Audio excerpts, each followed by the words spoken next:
아까 신범철 우리 박사님께서 아베가 일본을 전체를 다 대변하는 게 아니다 그렇게 이야기했는데 제가 동의합니다. 그리고 또 우리 호사카 교수님께서 일본이 한미일 공조를 깨뜨리려고 한다라고 이야기는 저도 상당히 동감합니다. 거기서 하나 더 붙여서 제가 이야기를 하고자 하는 바는 아베는 굉장히 한국에 대해서 공격적입니다.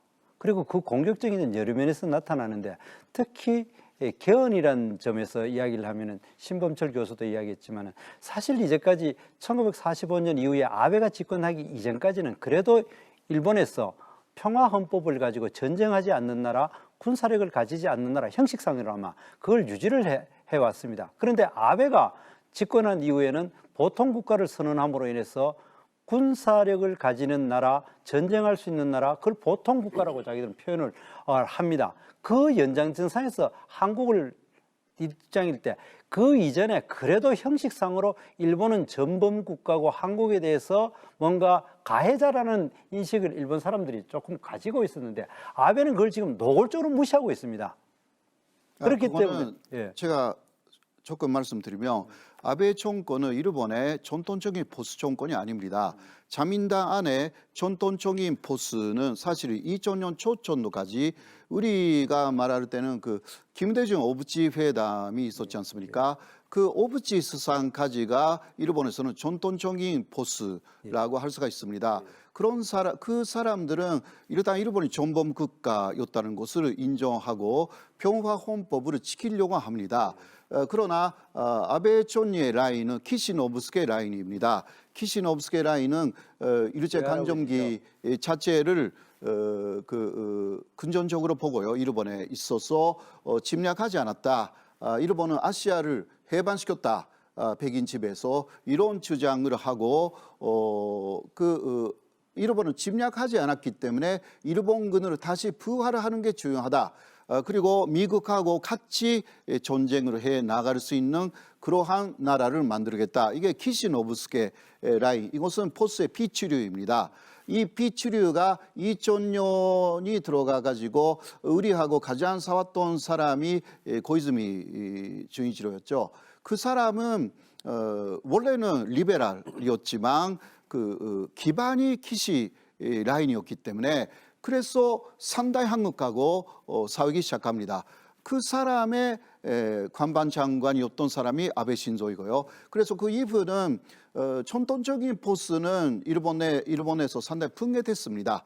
분해돼가지고 자민당 밖으로 나가가지고 그래서 하토야마 유키오라든가 이런 사람들은 원래는 보수의 주류였는데 그 주류가 자민당에서 상당히 죽어가지고 이제 비주류가 남아서 그 아베 라인, 키시노부스케 라인이 굉장히 커진 것입니다. 이게 현재 그러니까 지금 이야기하시는 호사카 교수님 그 입장입니다.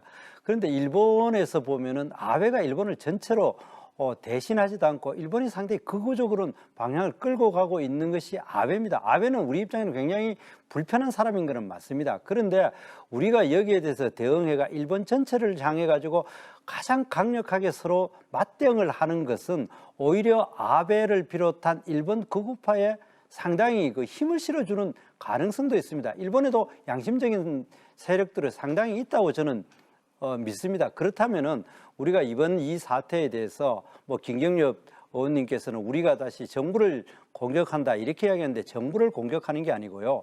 우리 자유한국당의 기본 입장은 일본과에 대해서 전면전으로 강대강으로 부딪히지 말고 외교적인 협상을 하자. 좀 더 진지한 협상을 하자. 이것이 결코 무릎을 꿇는 것이 아니다. 한국과 일본의 이해관계가 워낙 깊숙하기 때문에 강대강으로 부딪히면 일본도 상당히 손해보고 우리도 엄청나게 손해를 보니까 협상하자는 걸 이야기합니다. 그것이 그 이야기는 호소카 교수님이 이야기하고 신범철 박사님 이야기하듯이 우리가 아베가 일본에서 더욱더 힘을 받는데 도움을 줄 필요 없이 온건한 일본을 우리 편으로 끌어들이는 데도 도움되기 때문에 너무 강대강으로 대결하지 말고 외교적인 협상에 진지하게 응하자는 것이 저희들의 입장입니다. 예, 우선 그 부분에 대해서 좀 말씀을 드리면은 전면전 맞대응 아직 안 하고 있습니다. 쉽게 얘기하면 이 부분에 대해서 제대로 대응한다 그러면 눈에는 눈, 이에는 이 방식으로 대응을 하겠죠. 일본의 수출 규제에 대해서 우리도 수출 규제할 수 있고 수입 규제도 할 수 있습니다. 그리고 그것에 의해서 일본에 얼마든지 타격 가할 수 있죠. 그런데 그렇게 우리는 하지 않고 있습니다. 그리고 일본에 대해서 대화로 해결하자라고 계속 제안을 하고 있습니다. 문제는 일본이 대화를 계속 거부하고 있는 거죠. 엊그저께 WTO 일반 이사회에서도 그런 거 아닙니까? 일본은 아주 노골적으로 대화를 그날 기피하는 모습을 보여줬습니다. 전 세계 164개국 대표가 있는 데서 아주 그대로 대화를 우리는 하지 않는다라고 하는 입장을 분명하게 보여준 겁니다. 상황이 이런 겁니다. 그런데 이런 상황에서 계속 대화를 해라. 계속 이러고 있거든요. 일본은 대화할 생각이 없습니다. 대화가 혼자의 의지만 가지고 되는 게 아니잖아요.